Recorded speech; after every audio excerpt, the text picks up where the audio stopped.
بسم الله الرحمن الرحيم قال له موسى هل أتبعك على أن تعلمني مما علمت رشدا. Satu nabi yang menjadi nabi misterius.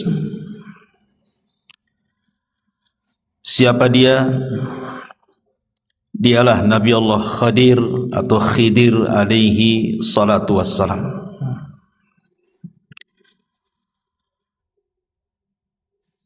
Nabi Khidir ini menarik untuk dibicarakan sebab menjadi polemik para ulama. Apakah dia masih hidup sampai sekarang ataukah dia sudah mati? Bahkan ada cerita-cerita di masyarakat bahawa mereka pernah melihat Khidir katanya. Artinya bahawa ini harus didudukkan secara pandangan syar'i. Apakah memang dia masih hidup? Siapa Nabi Khidir ini? Bagaimana kisah perjalanannya? Dan diutus ke mana beliau? Kemudian akhir hayatnya seperti apa? Kita akan bahas 1 jam ke depan tentang kisah Nabi Allah Khidir alaihi salatu wassalam. Ma'asyiral muslimin yang dimuliakan Allah Subhanahu wa taala. Kita mulai dari nasabnya dulu. Ada yang mengatakan bahawa Khidir alaihi salatu wassalam adalah ibnu Nabi Adam alaihi salam min sulbihi. Dia adalah putra langsung daripada Adam. Ada yang mengatakan dia adalah ibnu Qabil min Adam. Dia putra daripada Qabil dan Qabil putra Adam. Ada yang mengatakan dia adalah sibtun Nabi Harun. Dia adalah cucu daripada Nabi Harun dari jalur Al-Is ibn Ishaq ibn Ibrahim.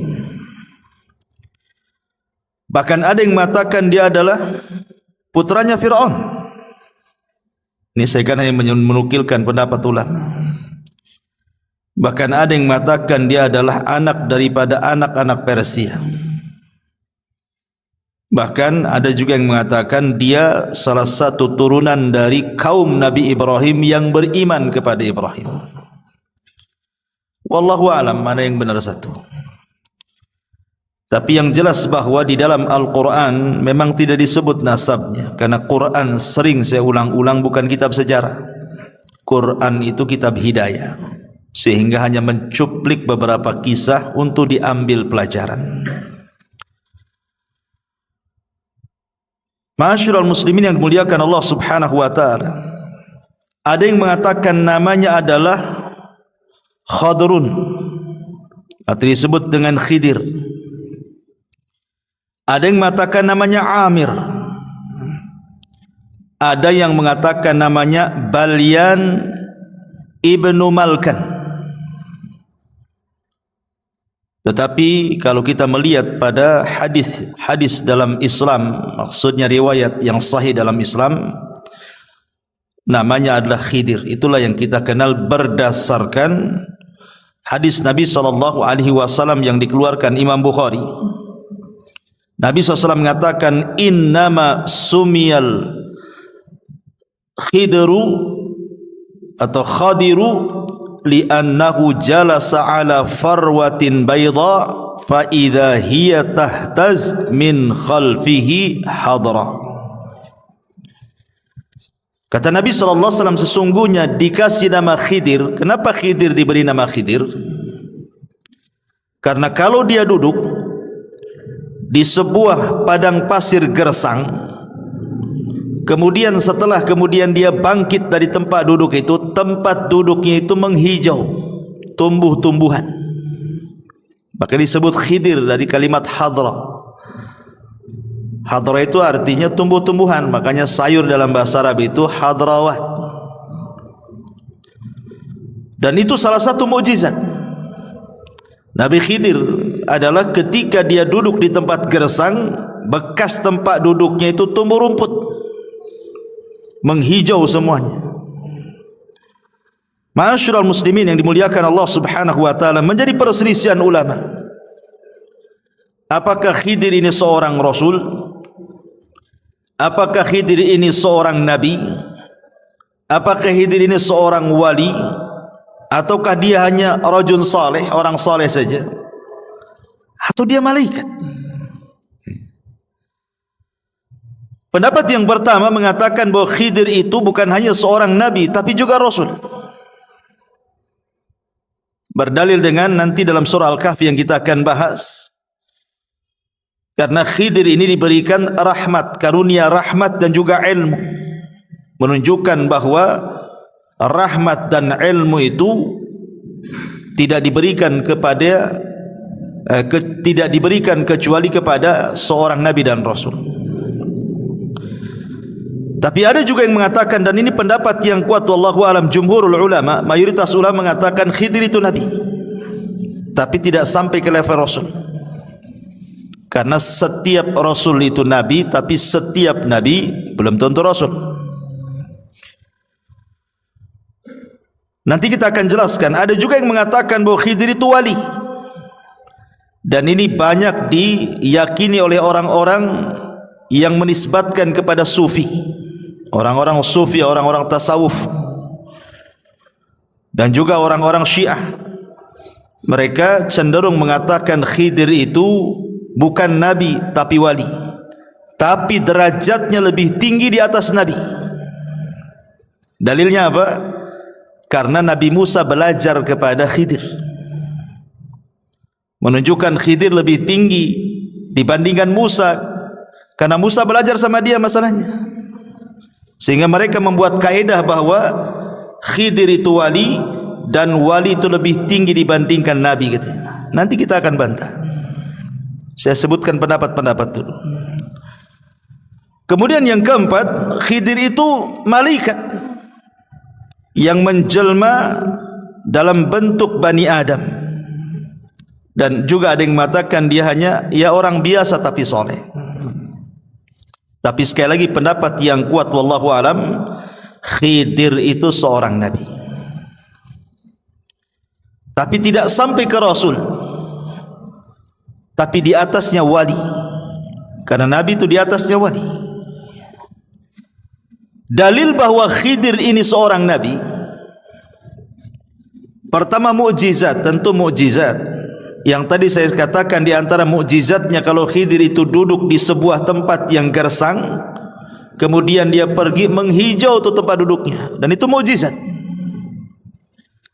Kemudian dalil yang kedua, nanti kalau kita berkisah setelah ini tentang bagaimana pelajaran Khidir yang ditampakkan kepada Nabi Musa, seperti melobangi kapal, membunuh anak kecil, membenarkan bangunan yang hampir roboh.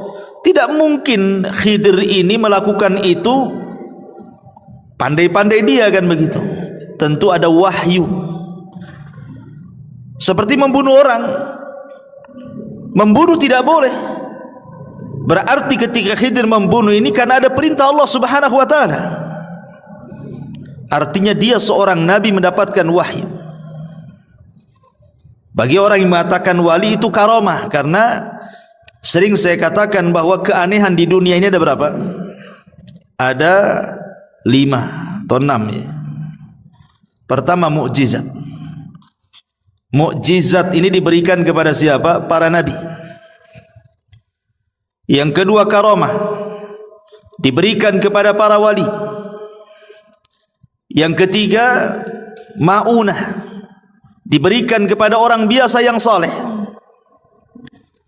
Kemudian yang keempat sihir, diberikan kepada para dukun, para bomo paranormal. Dan yang terakhir al-ihana. Ihana itu keanehan tapi untuk menghinakan. Seperti ketika Musailamah al-Kadzab didatangi orang yang buta sebelah, kemudian minta mata yang buta sebelah itu disembuhkan. Datang dia kepada Musailamah al-Kadzab, si nabi palsu itu, karena yakin dia seorang nabi bisa menyembuhkan. Diludahi sama Musailamah, akhirnya dua-duanya buta. Bukannya sembuh, buta dua-duanya. Itu kan dalam rangka ihana, ya, merendahkan. Itulah 5 keanehan yang terjadi. Ma'asyiral muslimin yang dimuliakan Allah Subhanahu wa taala. Adapun apakah Khidir masih hidup atau sudah mati, nanti pembahasannya di akhir. Kita akan masuk pada kisah Nabi Khidir yang saya kutip dari surah Al-Kahfi. Ma'asyiral muslimin yang dimuliakan Allah Subhanahu wa taala. Disebutkan dalam Sahih Bukhari, jadi satu hari Nabi Khidir ini dia pernah berceramah menjadi khatib di tengah-tengah Nabi Musa, afwan.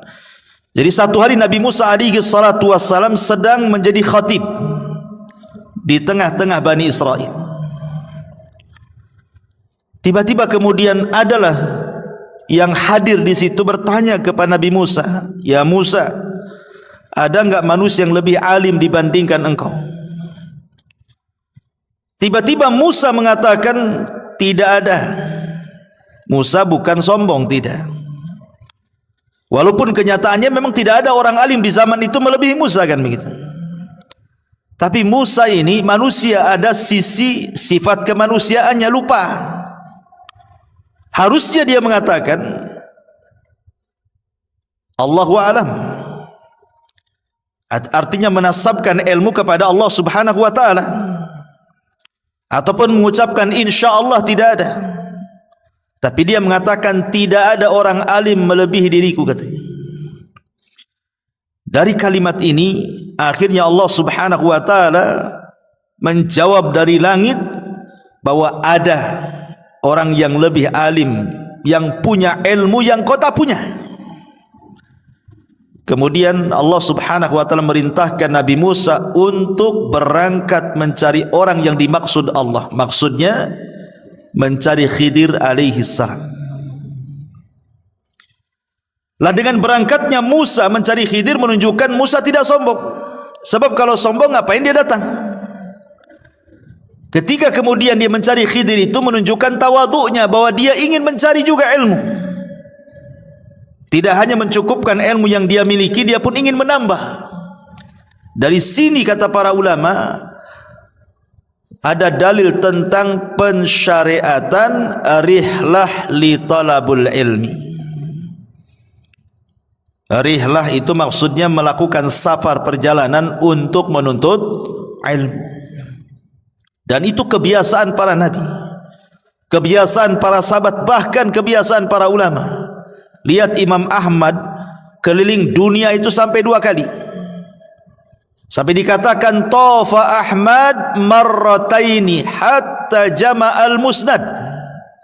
Imam Ahmad itu keliling dunia mencari ilmu sampai berhasil mengumpulkan musnad. Buku hadis tertebal itulah buku musnadnya Imam Ahmad. Entah berapa ribu hadis yang dicatat oleh Imam Ahmad dalam musnadnya itu. Imam Bukhari, Imam Muslim, Abi Dawud, Tirmidzi, seluruh para ulama, mereka rihlah dari satu negara ke negara berikutnya. Bahkan sebelum mereka juga para sahabat. Contoh saja umpamanya Jabir bin Abdullah radhiyallahu an, itu tinggal di kota Madinah. Dia mendengar hadis Nabi SAW, tapi tidak dari orang yang langsung mendengar kepada Nabi. Orang yang mendengar langsung kepada Nabi itu ada di Syam orangnya, namanya Abdullah ibn Unais. Dia ingin memastikan apakah betul Abdullah ibn Unais itu mendengar hadis yang ia dengar dari penduduk Madinah. Berangkat dia, perjalanan 1 bulan, pulang pergi 1 bulan, 2 bulan lah pulang pergi jadinya, hanya untuk memastikan 1 hadis saja itu. Artinya bahwa rihlah para ulama itu luar biasa. Mereka harus mengeluarkan biaya, waktu, tenaga.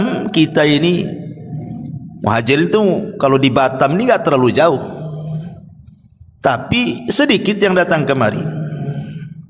Ya, nggak tahu kalau setelah ngaji diajak makan, tak tahu ya.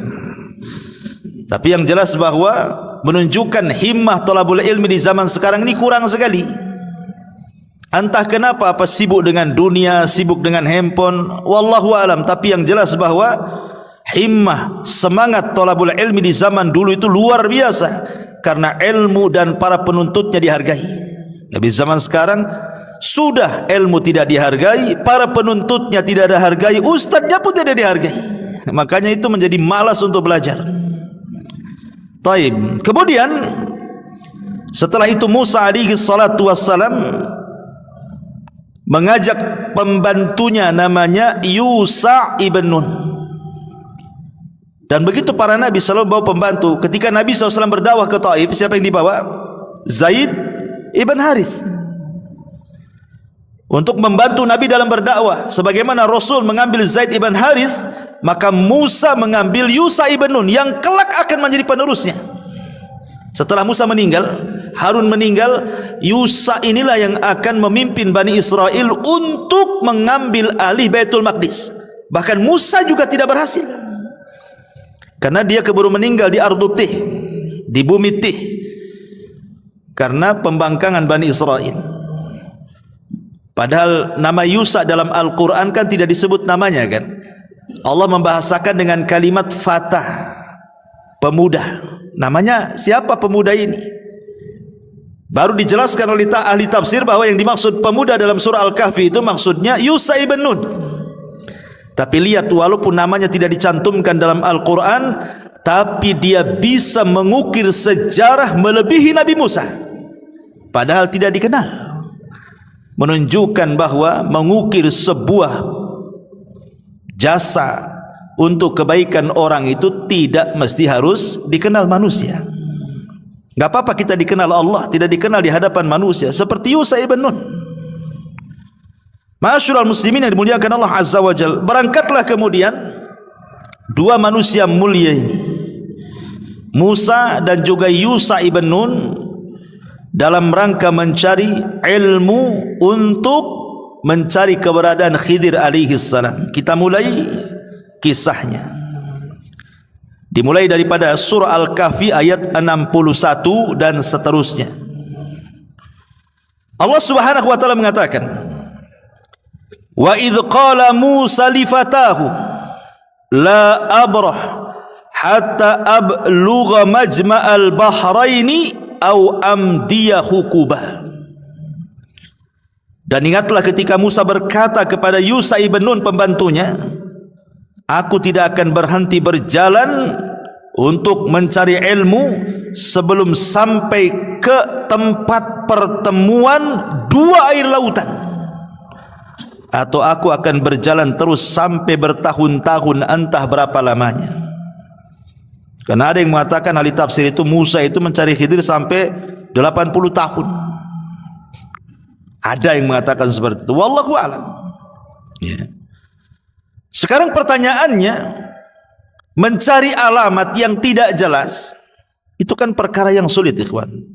Pokoknya kalau engkau ingin mendapatkan Khidir, cari pertemuan air lautan. Tandanya kalau ikan yang kau bawa itu tiba-tiba hidup di tengah jalan, kemudian ikan itu loncat dari tempat yang kau bawa itu, di tempat loncat ikan itulah kau akan dapatkan Khidir itu. Cemana cari alamat kayak gini nih? Kan sulit cari alamat kayak gini. Ulama kemudian berusaha mencari tahu pertemuan dua air lautan itu ada di mana. Ya. Ada yang mengatakan bahwa pertemuan dua air lautan itu berada di sebuah tempat di dekat Jabal Tariq namanya. Jabal Tariq ini satu gunung merujuk pada seorang jenderal muslim dulu namanya Tariq bin Ziyad yang pernah menaklukkan Spanyol pada tahun 711 Masehi. Dialah yang menghubungkan antara dua lautan tuh. Maksudnya Laut Mediterania dan Samudra Atlantik, serta memisahkan Maroko dan Spanyol. Itu sejarahnya kan begitu. Disinilah letak dua air lautan itu. Tapi ada juga yang mengatakan, ahli tafsir mengatakan bahwa yang dimaksud pertemuan dua air lautan itu, ada yang mengatakan maksudnya dia adalah Laut Persia dan Laut Romawi. Ada juga yang mengatakan ya sekitar-sekitar Mesir lah. Tapi memang kebanyakan para ulama mengatakan bahwa yang dimaksud pertemuan dua lautan itu artinya satu tempat namanya Tonjah.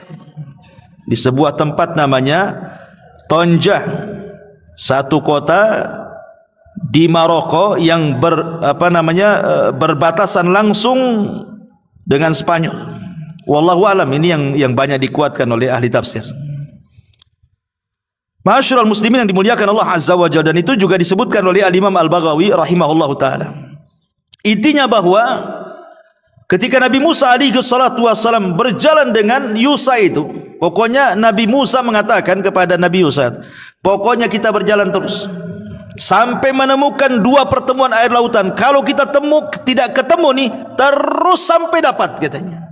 Lihat bagaimana himmah thalabul ilminya Nabi Musa itu mencontohkan kepada kita, tidak akan berhenti walaupun sampai kapan, katanya. Kenapa? Karena ini perintah Allah masalahnya. Musa tidak akan pulang sampai betul-betul misinya berjumpa dengan Khidir ketemu. Bagaimana Musa mengajarkan kepada kita ketaatan kepada perintah Allah Azza wa Jalla. Karena waktu kemarin kita mengkisahkan tentang kisah Nabi Yunus alaihi salatu wasalam, Yunus ini kenapa ditelanikan?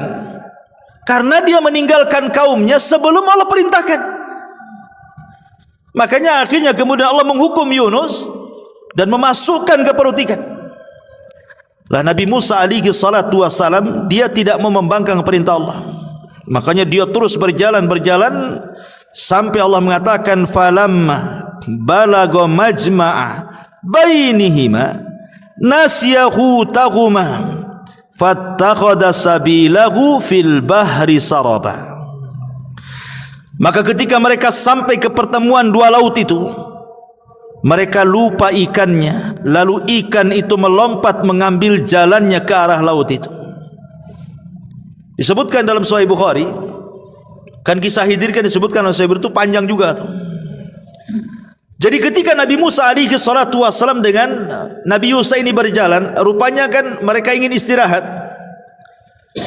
Ketika istirahat itulah keduanya tertidur. Yang terbangun pertama adalah Yusa ibn Nun. Kemudian Yusa ibn Nun melihat keanehan. Kenapa? Karena ikan yang sudah dibakar itu, mungkin ikan asin lah, semacam ikan asin itu, ikan mati, ikan siap santap sebenarnya. Karena Musa itu kan memang anak Mesir ya, biasa makan ikan di sana. Tiba-tiba kemudian ikan yang mati yang sudah terpanggang itu, siap makan itu, tiba-tiba hidup ikan itu. Dan ini mukjizat. Menghidupkan ikan mati ini kan mukjizat namanya. Lah ketika hidup loncat pula ikan itu, kemudian masuk ke genangan air di situ, tapi tidak pergi dari situ, hanya putar-putar di genangan air itu saja. Yusa ibn Nun ini melihat itu aneh gitu, kok bisa terjadi seperti itu. Ketika kemudian Musa bangun, Yusa ibn Nun lupa mau menceritakan peristiwa itu. Kata Musa, ayo kita lanjutkan perjalanan, katanya. Yusa lupa, Yusa ibn Nun itu, bahwa itu tandanya kan begitu. Kalau ikan itu loncat dari tempat, nah itulah Khidir di situ kan. Lupanya lupa dia. Kata Nabi Musa, ayo kita lanjutkan perjalanan. Ayo, kata Yusa. Kemudian disebutkan Allah katakan falamma jawaza qala li fatahu atina ghada'ana laqad laqina min safarina hadza nasaba. Maka ketika mereka sudah melewati tempat yang tadi ikan loncat di situ, Musa berkata kepada pembantunya, bawalah kemari makanan kita itu. Ikan-ikan itu mana, katanya. Sungguh kita telah merasa letih karena perjalanan kita. Di sini ada keanehan. Nabi Musa itu diberikan kekuatan oleh Allah Azza wa Jal. Dia tidak pernah capek. Mau jalan sejauh manapun tidak pernah capek. Tetapi kali ini dia merasakan kepenatan yang luar biasa. Kok capek kali? Berarti di sini ada sinyal tuh. Ada apa-apa? Kok biasa nggak capek? Kok capek gitu? Akhirnya dia mengatakan kepada Yusa, kita berhenti di sini. Kita makan dulu katanya. Mana ikan-ikan itu katanya. Pas ditengok ikan itu sudah tak ada. Kemudian Yusa mengatakan, oh iya, aku baru ingat, kata Yusa ibn Nun, waktu kemarin kita istirahat di sebuah batu, ada peristiwa aneh, ikan yang kita bawa itu hidup kemudian loncat dan ada di genangan air katanya. Makanya Allah mengatakan, qala ara'aita idh awayna ila as-sakhrati fa inni nasitul hut wa ma ansanihi illa syaitan an adhkurahu wattakhadha sabilahu fil bahri ajaba.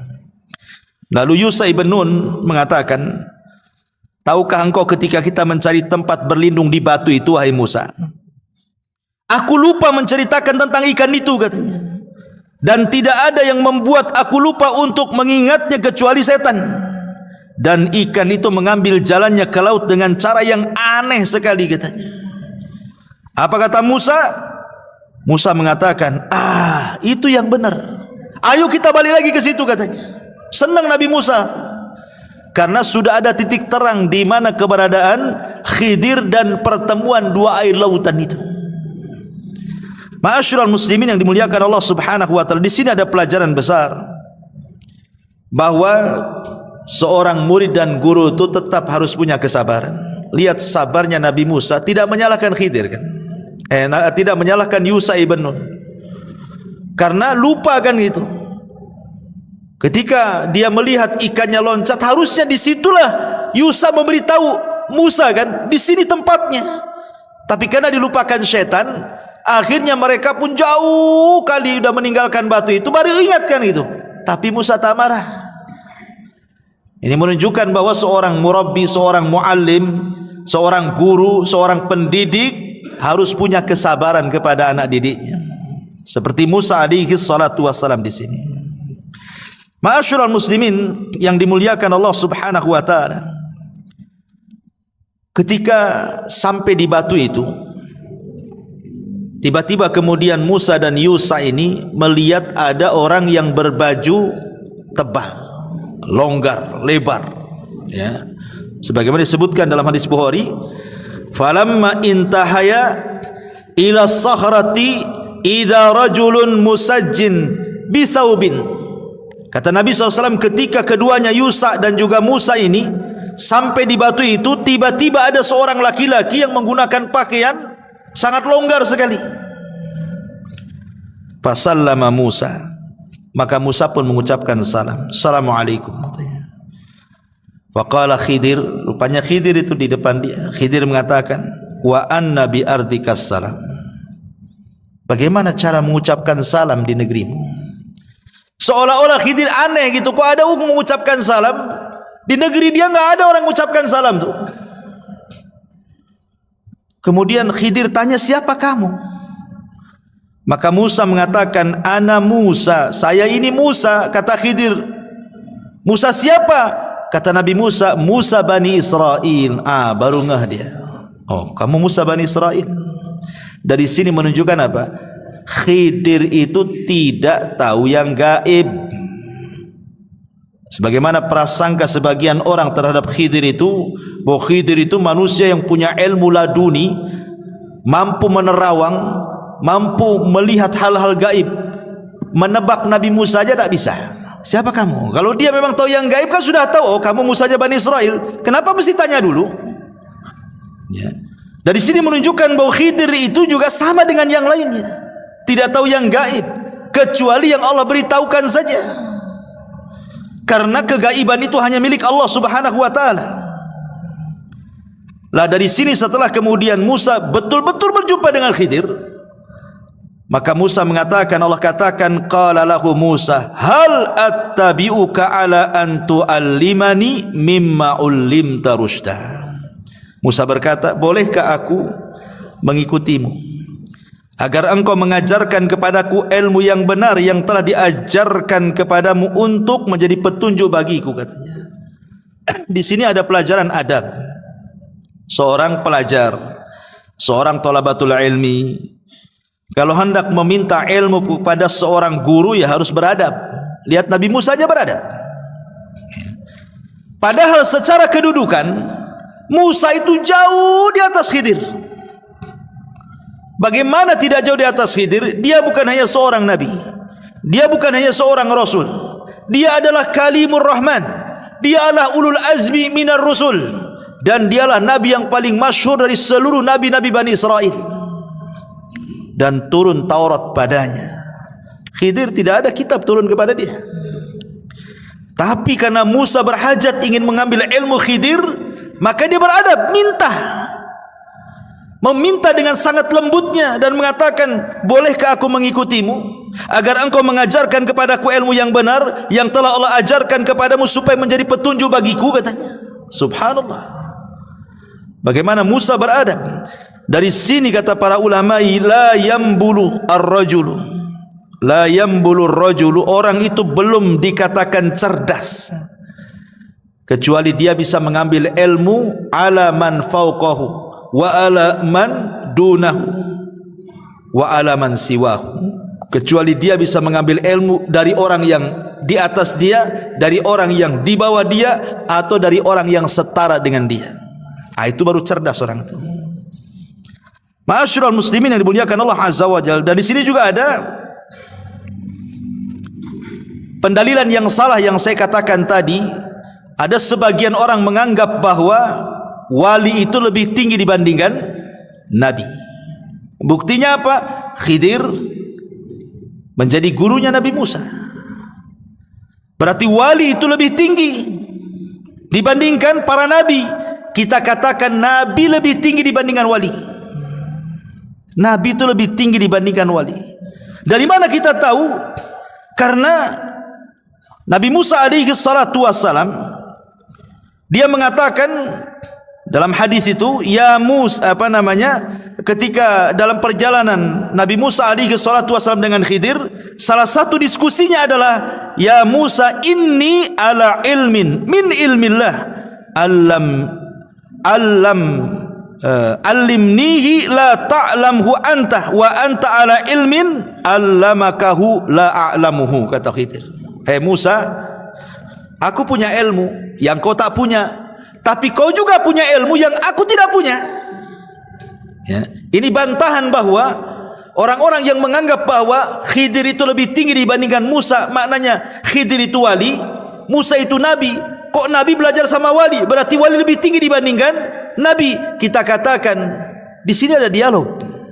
Khidir sendiri yang ngomong kepada Nabi Musa, Musa, aku punya ilmu yang kau tak punya, tapi aku juga tak punya ilmu yang kau punya. Artinya masing-masing punya ilmu di sini. Kecuali kalau memang Musa tidak punya ilmu kecuali Khidir yang punya, itulah. Ini kan masing-masing punya ilmu. Dan kita tidak ragu lagi bahwa ilmu yang dimiliki Nabi Musa jauh lebih banyak dibandingkan ilmu yang diberikan kepada Khidir. Karena dia seorang nabi, ulul azmi, lebih mulia dibandingkan Khidir alaihi salam.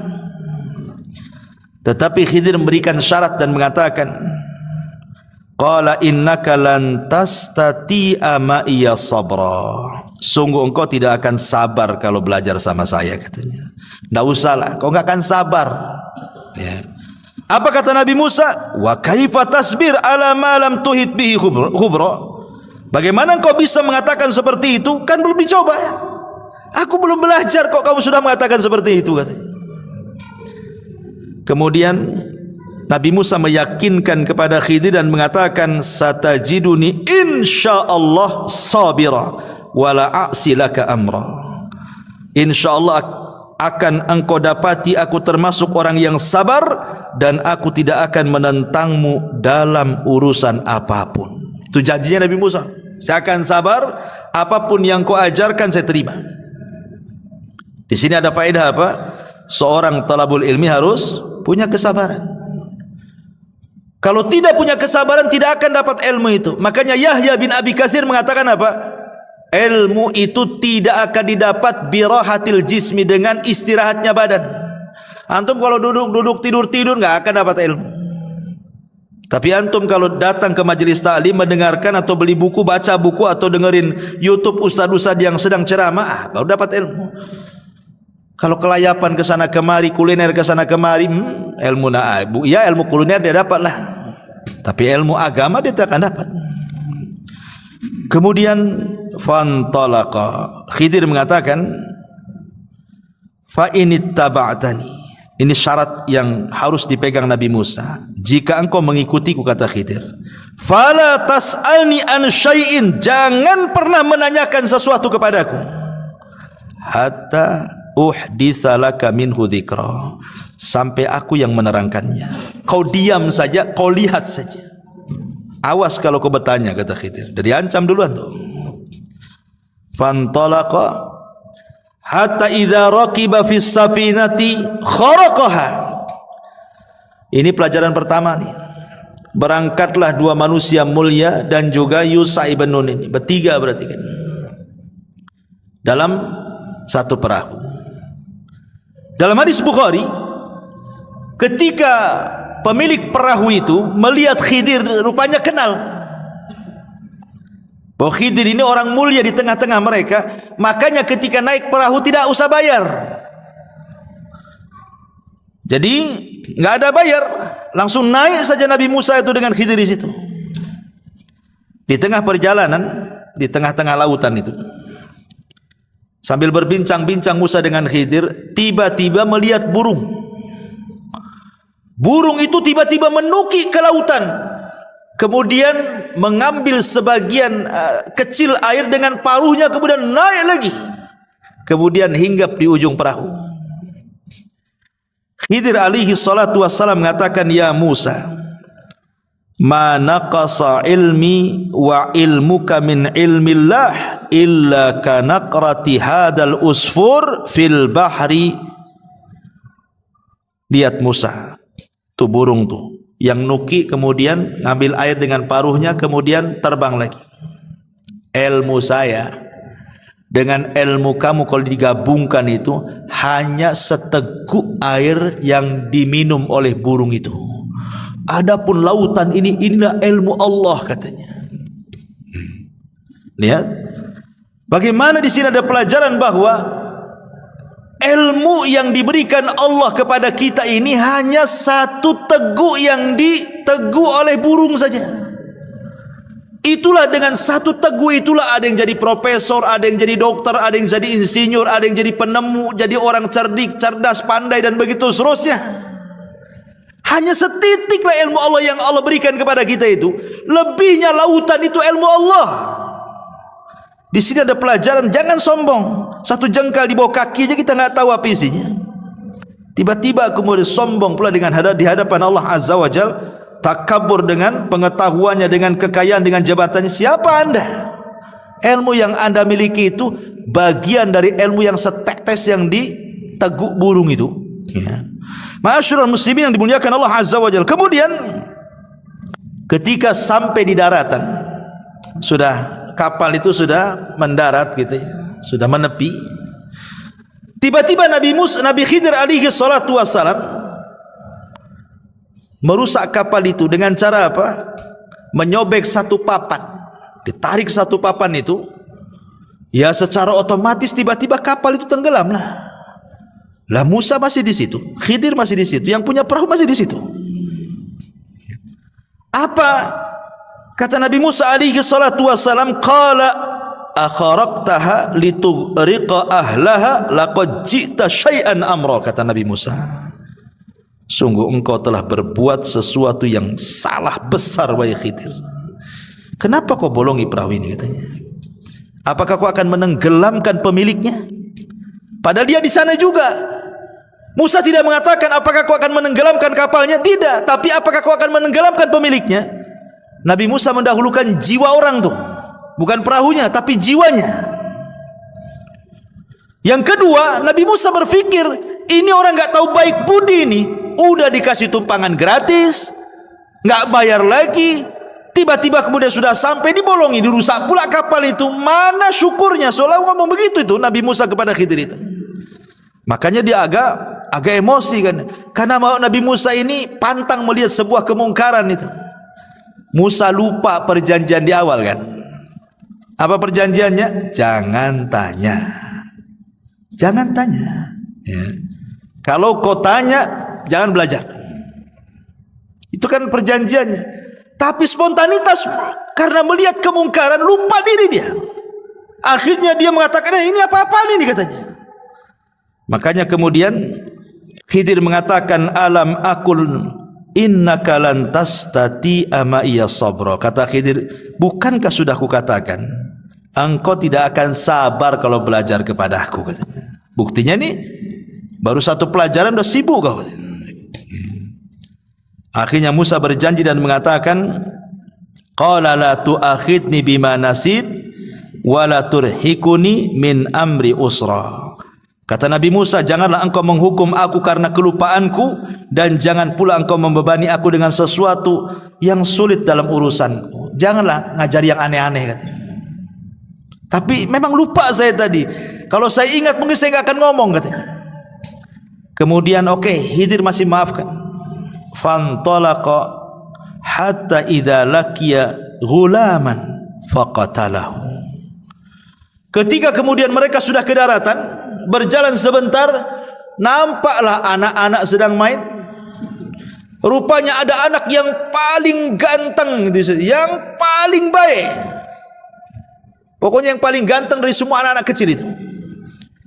Khidir datang ke tempat itu, diambil pula anak itu. Kemudian diambilkan batu. Kemudian batu itu dalam riwayat Bukhari dibenturkan ke kepalanya. Tidak cukup sampai itu, dipisahkan kepala sama badannya. Oh, ini ngeri kali pelajarannya nih. Ini belajar apa ini? Nah, nyomot anak-anak, kemudian ngambil batu, dibentur kepalanya. Enggak sampai situ, dilepaskan pula kepala dari badannya. Itu riwayat Bukhari itu. Sampai seperti itu pelajarannya. Ini Musa ini enggak lupa, ingat bahwa dia tidak boleh ngomong. Tapi masalahnya ini sudah masalahnya lain ini. Bukan kalau tadi lah bolongi kapal, dia lupa. Dia ingat tidak boleh banyak ngomong. Tapi masalahnya kemungkaran ini bukan kemungkaran kecil, bunuh orang. Musa marahlah. Dia mengatakan apa? Dia mengatakan kepada Khidir alaihi salam, seolah-olah mengatakan, ya Khidir, aqatalta nafsan zakiyatan bi ghairi nafsin laqad ji'ta syai'an nukra katanya. Agak keras Nabi Musa nih. Kalau tadi keras memang lupa dia kan dengan aturan belajar. Ini dia ingat dia. Tapi dia enggak sabar. Ini mana ada pelajaran bunuh-bunuh orang nih. Musa mengatakan, mengapa engkau bunuh jiwa yang bersih bukan karena dia membunuh orang lain? Sungguh engkau telah melakukan sebuah perbuatan yang sangat-sangat mungkar, menghabisi nyawa orang. Apalagi yang kau habisi itu anak gak punya dosa, belum balik. Salah apa dia? Macam mana kau bisa bunuh anak ini? Lo belum balik, belum punya dosa, kenapa kau bunuh? Ketika Musa ngangkat suara, Khidir lebih ngangkat lagi suaranya. Diangkat lagi, sama-sama ngangkat nih. Apa kata Khidir? Qala alam aqul laka. Kalau tadi innaka, ini laka. Pakai laka lagi. Dalam bahasa Arab artinya laka ini lebih keras daripada kalimat innaka.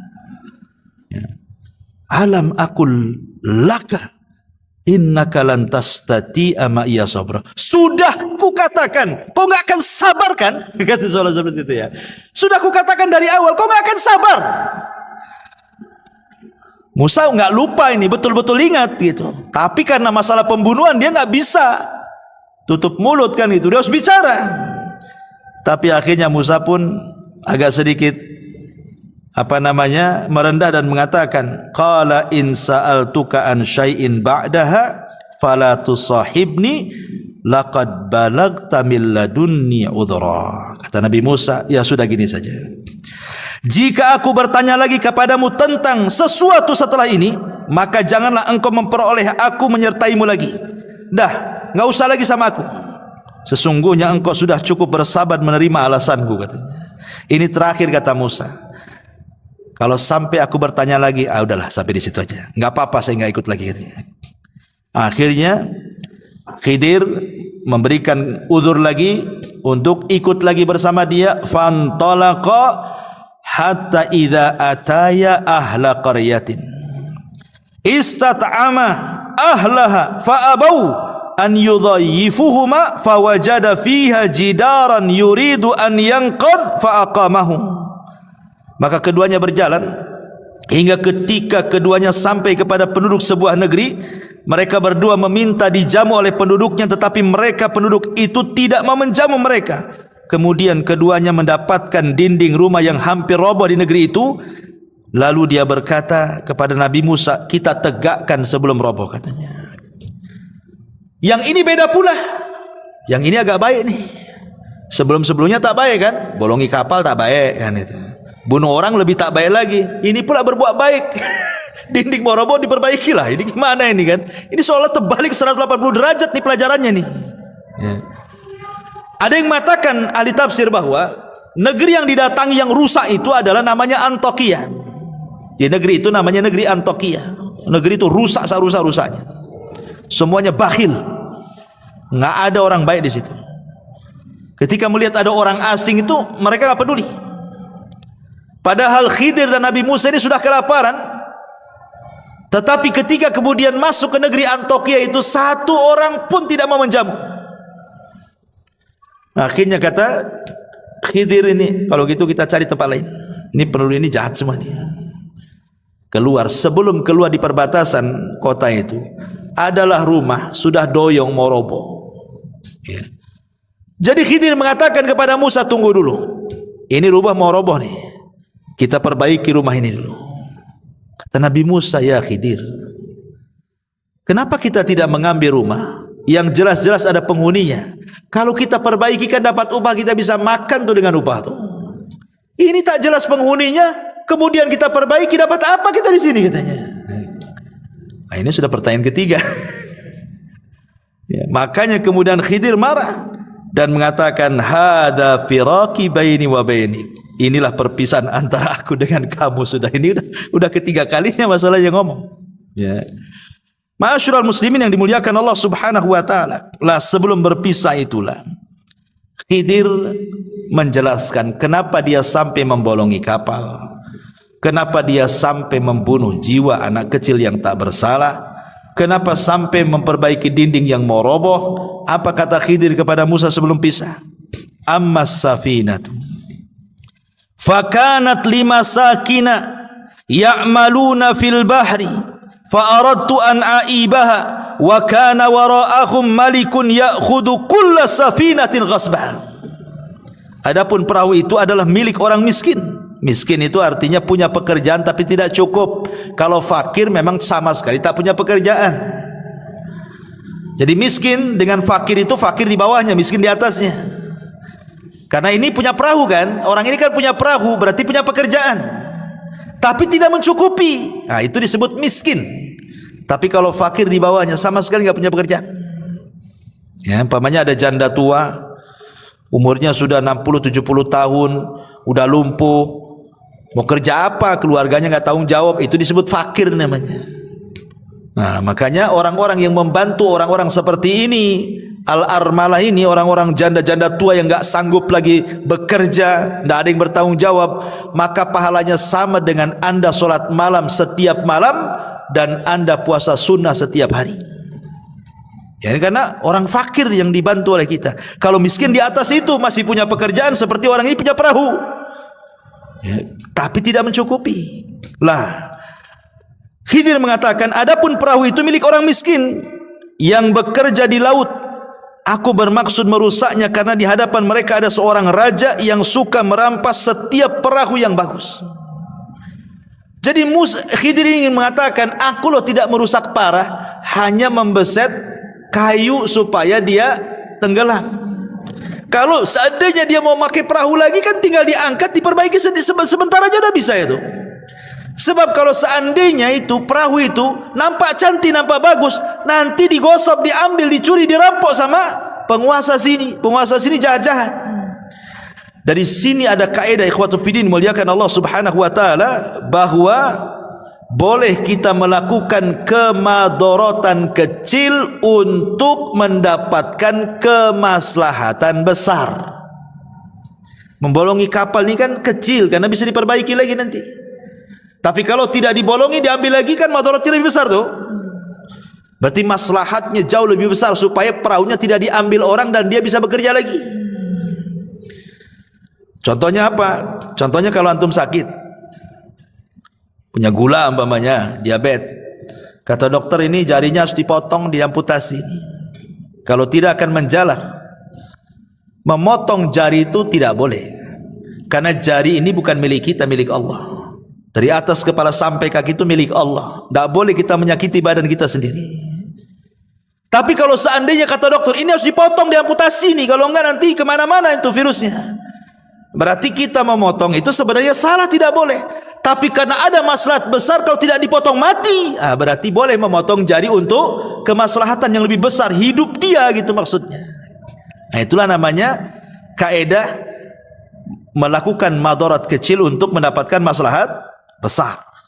Ya, dan ini kaidah ini ma'ruf, bisa dipakai di mana-mana. Kemudian dia mengatakan, wa ammal ghulam fakana abawahu mu'minaini fakhashina an yuhriqahuma tughyanan wa kufra. Adapun anak yang ganteng yang saya ambil, yang saya pukul dengan batu dan saya pisahkan lehernya itu, dia itu punya orang tuanya soleh, orang tuanya baik. Aku takut kalau dia besar, anak ini jadi kufur, jadi jahat, durhaka, akhirnya mengganggu agama kedua orang tuanya. Makanya kubunuh sebelum dia besar. Ini kan tidak mungkin Khidir melakukannya kecuali karena wahyu. Tidak bisa antum main-main, anak pengenlah jadi Khidir. Tengokin anak-anak yang lagi main-main tuh. Siapa yang paling nakal, antum ambil tusuk pakai pisau. Kenapa Ustaz? Kenapa kau tusuk tuh? Nampak kecil-kecil dan nakal tuh. Nanti udah besar apa kurang ajar katanya. Ini tidak bisa kita lakukan seperti Khidir karena kita tidak dapat wahyu. Khidir ini melakukan karena wahyu. Dan ini juga ada dalil bahwa bagaimana Allah mengatakan wa asa an tuhibbu syai'an wa huwa syarrul lakum wa asa an takrahu syai'an wa huwa khairul lakum. Terkadang yang kita anggap baik buruk pula di sisi Allah. Terkadang apa yang kita anggap buruk baik pula di sisi Allah. Meninggalnya anak ini kan keburukan. Mana ada orang tua yang menginginkan anaknya mati? Enggak ada orang tua yang menghendaki anaknya mati kan? Wa asa an takrahu syai'a. Tapi terkadang apa yang kita anggap buruk ini menjadi kebaikan bagi dia di sisi Allah. Kalau tidak dibunuh sama Khidir, dia akan besar, bisa saja dia membunuh orang tuanya. Wa asa an takrahu syai'an wa yaj'alallahu fihi khairan katsira, kata Allah. Boleh jadi sesuatu yang Anda anggap buruk itu ada kebaikan yang banyak di situ. Ya. Ma'asyiral muslimin yang dimuliakan Allah Subhanahu wa taala, wa ammal jidar, yang ketiga. Adapun kenapa tadi saya memperbaiki dinding yang rumah yang mau roboh itu. Wa ammal jidar.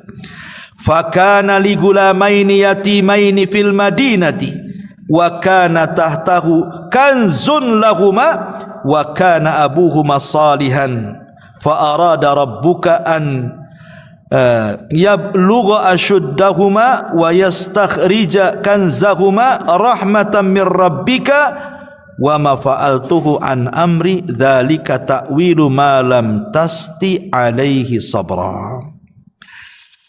Kata Nabi Khidir kepada Musa, adapun dinding yang mau roboh itu milik dua anak yatim. Tuh kakek buyutnya, ada yang mengatakan kakek buyut yang ke-9 atau yang keberapa, dulunya orang soleh. Kita jaga sekarang cicit cucutnya nih. Karena di balik rumah itu ada harta karun. Sempat roboh rumah ini, kita tahulah ini orang-orang Antokia ini jahat-jahat. Kita aja masuk gak mau dikasih makan, tiba-tiba dapat harta karun. Orang bakhil itu jelas pasti akan datang mengambilnya. Makanya kita rawat hartanya supaya jadi warisan. Dari sini kata para ulama, kalau ingin baik anak-anak kita, maka baiklah kita. Kalau kita baik, orang tua baik, kita soleh, istri kita soleha, jangan khawatir tentang anak kita. Sekalipun kita meninggal, Allah akan utus malaikat merawat mereka. Lihat di sini, Allah utus Khidir dan Musa untuk merawat anak kecil kan. Maksudnya harta warisannya dirawat. Karena apa? Karena kakek buyutnya itu ada yang soleh tuh. Berarti menunjukkan bahwa kesolehan itu bisa ditularkan kepada anak cucunya walaupun dia sudah meninggal. Ya. Maka penting memberikan contoh kepada orang lain. Ya. Ini diantara takwil daripada Khidir kepada Musa alaihi salam, dan dia akhiri dengan mengatakan apa? Wa ma fa'altuhu an amri. Musa, aku tidak melakukan ini bukan karena pandai-pandai aku, tidak. Tapi ini karena perintah Allah. Dari sini menunjukkan Khidir itu nabi. Ya, karena bukan atas kehendak dia, tapi ada yang nyuruh. Siapa yang nyuruh? Allah subhanahu wa ta'ala. Inilah perkara yang kau tidak bisa sabar di situ. Kata Nabi SAW ketika menceritakan kisah Khidir dan Musa ini, disebutkan dalam hadis yang disepakati Bukhari Muslim. Apa kata Rasul? Yarhamullahu Musa lawaridana law sabara hatta yaqussa alaina min amrihima. Semoga Allah merahmati Musa. Kalau seandainya Musa mau lebih sabar lagi, tentu akan banyak kisah-kisah yang luar biasa yang sampai kepada kita. Tapi Musa tak sabar, ya 3 itu sajalah yang sampai kepada kita, gitu maksudnya. Ya. Taib, sampai di sini kisahnya. Sekarang, apakah Khidir itu masih hidup ataukah sudah mati? Ini pembahasan terakhir. Ma'asyiral muslimin yang dimuliakan Allah Subhanahu wa taala. Ada yang mengatakan bahwa Khidir itu masih hidup dengan dalil. Dalil yang pertama, riwayat Ibnu Abbas radhiyallahu anhu, bahwa Khidir itu akan dipanjangkan usianya sampai berjumpa dengan Dajjal dan dia mendustakan di depan Dajjal. Menunjukkan Khidir masih hidup karena Dajjal di akhir zaman keluarnya. Ini satu.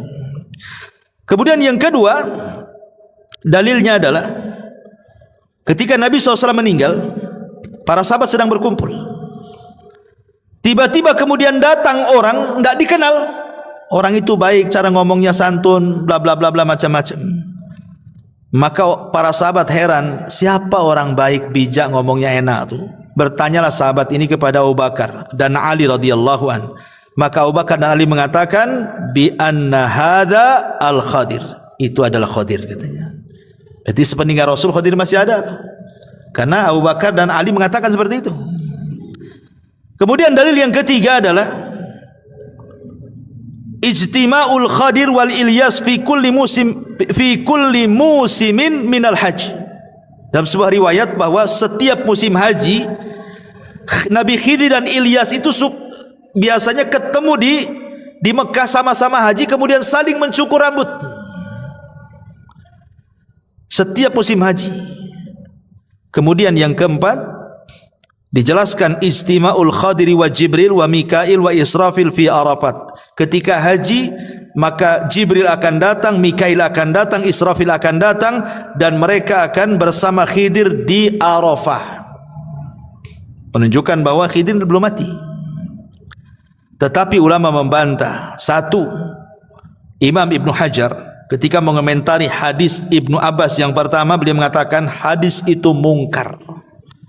Bukan hanya dhaif, mungkar lagi, tak bisa diambil. Adapun dalil yang kedua, Imam Bukhari yang mengatakan hadis itu juga mungkar. Adapun yang ketiga, Imam Ibnu Hajar mengatakan ada 2 orang yang matruk, ditinggalkan riwayatnya. Adapun hadis yang keempat juga disebutkan oleh Imam Ibnu Hajar tentang berkumpulnya Khidir, Jibril, Mikail dan Israfil di Arafah itu. Hadis itu maudhu, palsu. Dan banyak riwayat-riwayat hampir seluruh yang mengatakan Khidir itu masih hidup, tidak ada yang sahih riwayatnya. Dan pendapat yang kedua, Khidir itu sudah meninggal. Dan ini perkataan Imam Bukhari, pendapat Ibnu Al-Jauzi, pendapat Abul Husain, pendapat ulama-ulama salaf yang lainnya, Dalilnya satu, firman Allah surah Al-Anbiya ayat 34, Allah mengatakan, wa ma ja'alna li basyari min qablikal khulda afa immitta fahumul khalidun.